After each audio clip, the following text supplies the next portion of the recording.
បន្ទាប់ពីភ្លៀងមេឃនិងសាឡាបងប្អូនណា Facebook ដូចគ្នាបងប្អូនបន្ទាប់ពីវាដាច់ monetize បន្ទាប់ពីវា flag បន្ទាប់ពីវា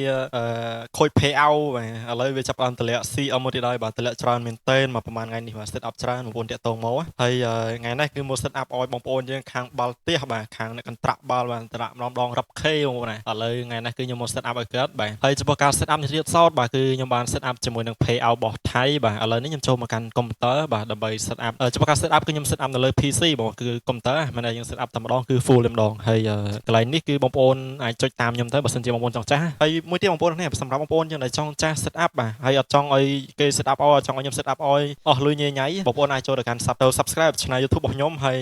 រៀនបាននៅក្នុង channel YouTube របស់ខ្ញុំបាទហើយធ្វើតាមទៅបានដូចគ្នាបាទក៏តែបើសិនជាអត់ចង់ញ៉ៃញ៉ៃទេបងប្អូនអាចឲ្យខាងខ្ញុំ set up ឲ្យក៏បានបាទគឺខ្ញុំទទួល set up ដូចគ្នាក៏តែគាត់ថាខ្ញុំគិតសេវាទួចបាទគឺសុំមួយឆ្នាំអីណៃឥឡូវបន្ទាប់ពី set up ហើយមកចូលមកកាន់ទូរស័ព្ទមកហើយយើង refresh មួយមកបាទនេះ tool គឺឡងកណូបាទធ្លាក់ឡងកណូ refresh មួយមកឃើញអត់បាទគឺយើង set up បានទៅជោគជ័យបាទគឺ full 100%ហើយគឺពេលដល់លុយក្រុម$25គឺវានឹងធ្លាក់ចូលកុង automatic តែម្ដងបាទយើង refresh កន្លែងនេះមួយអូខេអ្នកនេះសម្រាប់កន្លែងនេះគឺ